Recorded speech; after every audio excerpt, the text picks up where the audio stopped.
Ole, ole, ole, ole, ole.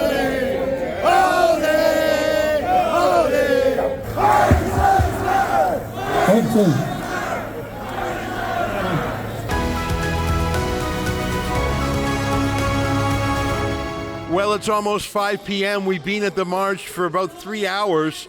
A huge march. When you're in the middle of a march, you have no idea if it's 1,000 people or 15,000. We took some drone footage, and then there were some amazing speeches on the steps of this dominant facade, very impressive place, a place of political action, I think.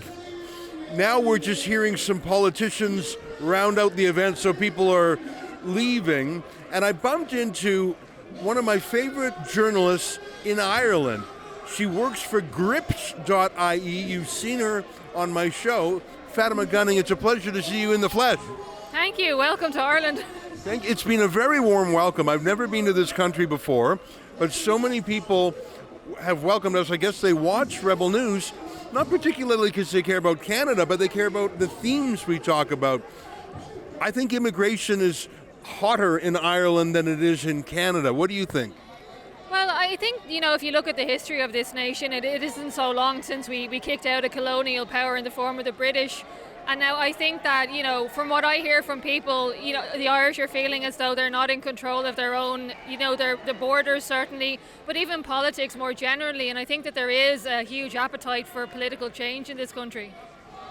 I never thought of it that way, but I talked to a few folks here who use the language of the Irish being the indigenous people here. That's a powerful language around the world to kick out colonizers. But the Irish never colonized anyone. This is their home.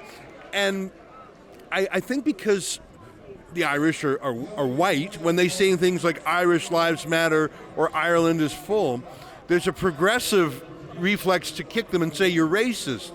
But I don't think we would say that to any other indigenous person around the world. We wouldn't say you're racist for wanting Italy to be Italian or France to be French or Russia to be Russian. Like I think it's been marginalized, but I think people here just want their country, and I don't even think that there's a zero immigration feeling here. I think people just say it's out of control. No one was asked. The way they're going about it is extreme. I don't know, help me understand. I've only been in Ireland for half a day, so I don't want to pretend that I know everything, but I'm trying to learn how. What do you think of what I've just said about the indigenous people and trying to maintain control of a homeland? Well, I think you're mostly spot on in that Irish people, do have a strong sense of identity, or at least we would have until quite recently, where now a lot of things like Athena Swan, all those kind of like American, racism, well, I suppose some people might call it race baiting kind of stuff is coming in. Which nothing got to do with the history of Ireland. Like, we never colonised anyone, as you said, never owned slaves, weren't involved in that whole debacle, and yet we're almost being treated as though we were. And I do think that the Irish as a people are a bit of a thorn in the side of people who would like to push that ideology, because we can say like, hey, we were never part of that, why are you kind of tarring us with the same brush? But be that as it may, yeah, I think that people are they're sick of hearing about, thousands of people coming in with no identity documents. I'm sure you had to have a passport to get into Ireland here this morning or whenever you came. I have to have a passport if I want to go somewhere, and I think that's all the Irish people are really asking for, is to know who is coming into the country. And even if Ireland had a history of slavery, and Ireland did have a history of slavery, there were slave ships that came to Ireland to raid. I learned that the town of Baltimore, the entire town was scooped up on pirate ships and sold as slaves. So the Irish have a history of being slaves.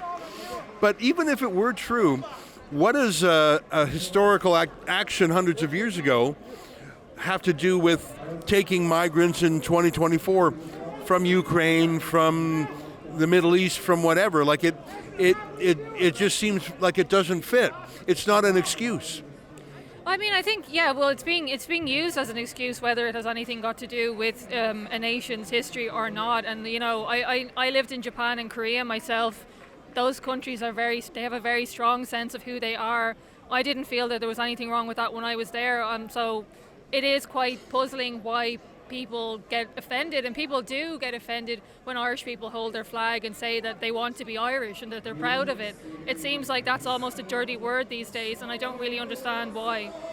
You know, I'm not Irish. I have no connection to Ireland in any way, but I felt a wonderful feeling of solidarity and family just walking with so many Irish and so many Irish flags. And I sort of missed that, even though it wasn't mine. I admired it. Give me your thoughts on the whole day. You've been very generous with your time. You've briefed us via Skype before. You told me last week that you thought this would be a very large event, and it did turn out to be that. Do you think this will make a dent? Do you think this will move the needle? Or do you think this will just be demonized by the media like RTE? Do you think they'll demonize it as far right? Like, will anything change? I'm impressed with what I saw, but will Ireland be any different after today? It's hard to say. I think that's up to the people. I mean, if the people are expressing that they want change, and it seems that huge numbers are, it's up to them really, isn't it? Like, I can only really speak about what I've observed reporting on this over the last 2 years.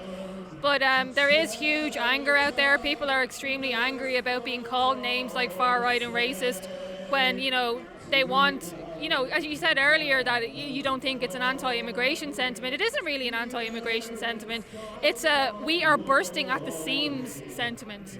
Yeah. It really feels that way. Well, listen, I want to compliment you and the whole team at Gript, GRIPT.IE. It's so refreshing. And watching people here come up to you and express to you their gratitude tells me that you are filling a very important information void. People trust you, and I think you're building something very important. I've been a fan from afar, so congratulations to you and your journalism. Thank you very much. Right on. There you have it, Fatima Gunning from Gript.IE.